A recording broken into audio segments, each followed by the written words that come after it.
Okay, let me move on to another controversy. CNN, the ultimate betrayal. So after you dropped out, you took a position at CNN as a how is it called? It's like a political commentator, Yeah. something like that. Which, by the way, I love seeing you on there. I'm Yeah, just kidding. I'm not criticizing you. But again, that was another thing where people are like, "Oh, Yang is working at CNN. It's a total betrayal." What do you say to that? What do you say to people who say that? Because a lot of people say CNN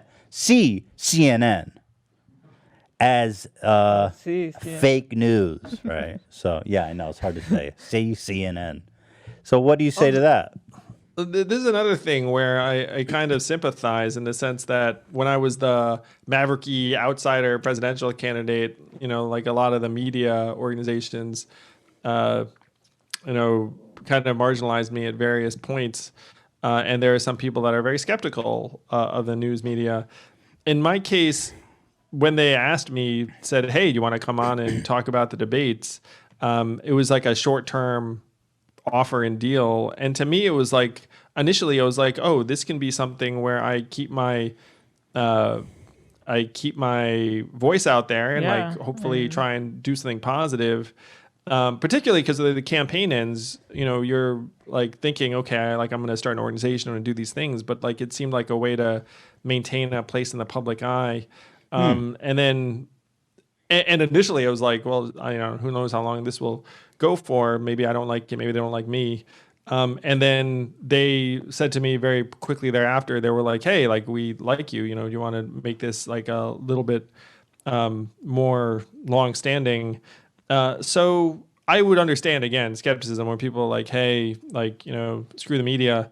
In my case, it's like, well, I used to literally fight to try and get on these networks and be like, please, like, get me on. Now they pay you.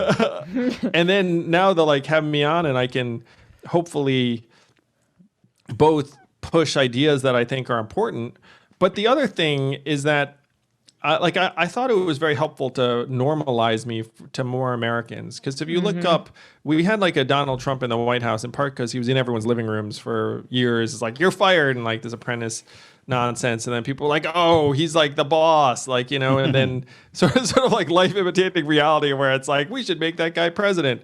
So like I started out as such the outsider figure that I thought that if I could become more familiar to more Americans, where it's like, oh, I trust that guy, he's like, and then for some people that are like listening to this being like, I would never trust anyone on that. But, there are many Americans who would trust someone more if they were on their TV set consistently for a period of time. I love it whenever I see you there. It brings a smile on my face. Because thanks you. That makes me so happy. That me too. Usually it's like so depressing having this stuff on, all and I don't know. It's just it feels so repetitive, and you know what they're gonna say, but you always have this freshness about you, and you just talk simply, and it makes sense, and you got good ideas. So. Well, thanks, Elo. That means a lot. Yeah, I agree totally.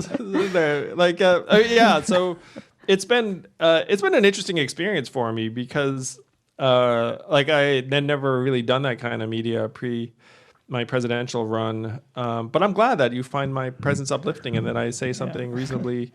I think you make a really good point though, because it's like, if you think CNN is fake news and full of all this crap, why don't we get someone on there who, can bring a dose of reality and realism to it, right? So maybe, because do they give you notes? Or they're like, yo, here's our talking points, we got to stick to this? Like, is there any kind of shadowy behind the scenes shit going on?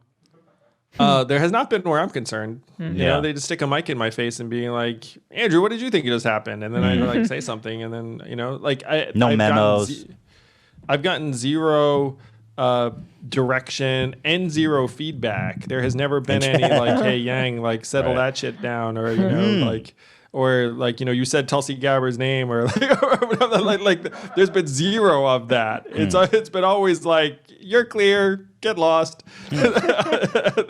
so that's also something, it's like it's felt positive, where just this week at the DNC or whatever, I thought like AOC had been miscast, frankly, like and underutilized, and then getting the chance to say that on CNN, I was like, oh, this is great. Like, I'm really excited. I could actually point out something I think is like a real problem with what, with the decision that was made. So I've hopefully people like still feel like it's me, I guess, like I haven't become some. Definitely. I can say as a supporter, I mean, it's Yang on TV. How's that? Is that a good job? They pay you all right? It's not it's no Teddy Fresh, but I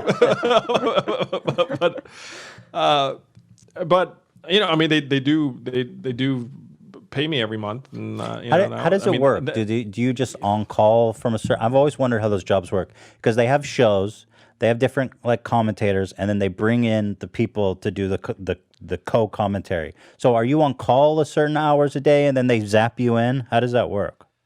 Yeah, I never knew how it worked either, and I'm still not sure if this is how it works for everyone. But I'll tell you how it works for me. So they say, hey, just be available, and then I'll get a ping from someone, typically at least 24 hours in advance, saying like this show would like to have you on to talk about something that happened or something in my wheelhouse. And then the other thing that will happen was they'll be like, hey, there's this occasion, let's call it the Democratic National Convention, where we want you on every night from this to this. So those are like the two types of contexts I get. So do they pay you a retainer, or do you get paid more the more airtime you get? I get a retainer. So like it's the expectation is just that, if they ask me to do something that I'll be reasonably available. But if I say like, hey, that seems like a good job. I'm just not free that day, then they'll be like, all right, let's go away. It's like, wow, that's awesome.